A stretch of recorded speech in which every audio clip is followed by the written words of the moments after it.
Nigeria में Twitter ban. Nigerian राष्ट्रपति का ट्वीट किया डिलीट। उपराष्ट्रपति नायडू का भी ब्लू टिक हटाया। भारतीय आईटी नियम 2021 की भी अवमानना की। क्या भारत में है नाइजीरिया जैसी हिम्मत? माइक्रो ब्लॉगिंग साइट ट्विटर अपने दोहरे मापदंडों को लेकर घिरती जा रही है। हाल ही में साइट ने नाइजीरिया के राष्ट्रपति का ट्वीट भी डिलीट कर दिया, जिसका खामियाजा अब ट्विटर को भुगतना पड़ रहा है। नाइजीरिया सरकार ने देश में ट्विटर को अनिश्चित काल के लिए सस्पेंड कर दिया है। सरकार का कहना है कि इस प्लेटफॉर्म का उपयोग देश के कॉरपोरेट को नीचा दिखाने के लिए किया जा रहा है। ट्विटर से नाराज थी सरकार।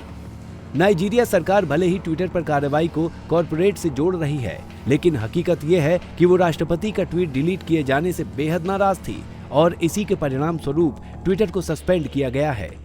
दरअसल 2 दिन पहले ही ट्विटर ने राष्ट्रपति मोहम्मदू बुहारी के आधिकारिक अकाउंट से एक ट्वीट को डिलीट कर दिया था। कंपनी का कहना था कि राष्ट्रपति ने नियमों को तोड़ा है। प्रेसिडेंट के इस ट्वीट पर थी आपत्ति।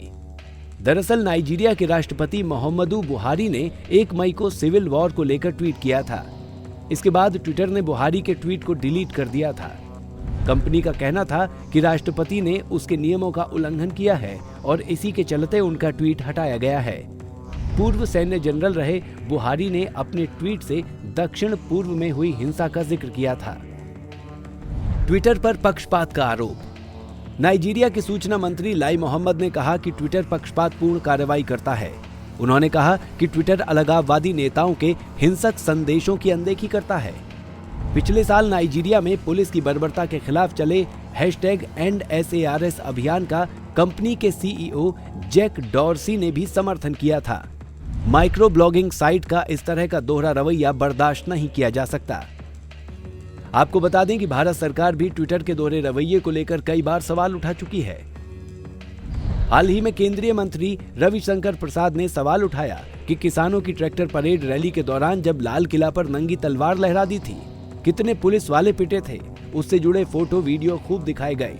सवाल उठाया गया तो जवाब आया कि ये तो बोलने की आजादी है, पर जब अमेरिका के कैपिटल हिल पर जब कुछ चढ़ गए थे तब उसके अकाउंट बंद कर दिए गए थे। ऐसा दोहरा मानदंड क्यों है? आज सुबह ही उपराष्ट्रपति वेंकैया नायडू के ट्विटर अकाउंट से ब्लू टिक हट गया था और अब आरएसएस प्रमुख मोहन भागवत का अकाउंट भी अनवेरीफाई कर दिया गया है। हालांकि वेंकैया नायडू का अकाउंट 2 घंटे बाद दोबारा वेरीफाई कर दिया गया था, लेकिन संघ प्रमुख समेत आरएसएस के कई नेताओं के अकाउंट से ब्लू टिक हटा दिया गया है।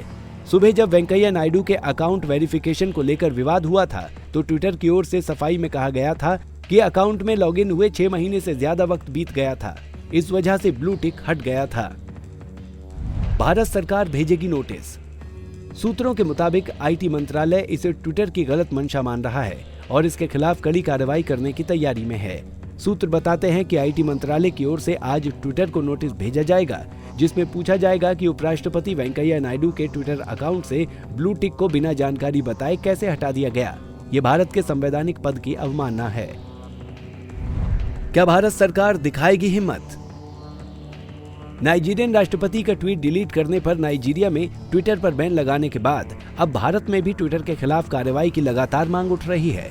आपको बता दें कि ट्विटर ने अब तक आईटी नियम 2021 का भी पालन नहीं किया है, जबकि उसके अलावा सभी सोशल साइट्स द्वारा इन नियमों को मान लिया गया है। ट्विटर को लगातार नोटिस जारी होने के बाद भी उसके द्वारा भारतीय कानून और संविधान की अवमानना पर सोशल मीडिया यूजर्स में गुस्सा है। उनका कहना है कि ट्विटर के दोहरे रवैये पर भारत सरकार कार्रवाई क्यों नहीं कर रही? क्या भारतीय सरकार में नाइजीरिया जितनी भी हिम्मत नहीं? Bureau report, Punjab Kesari TV.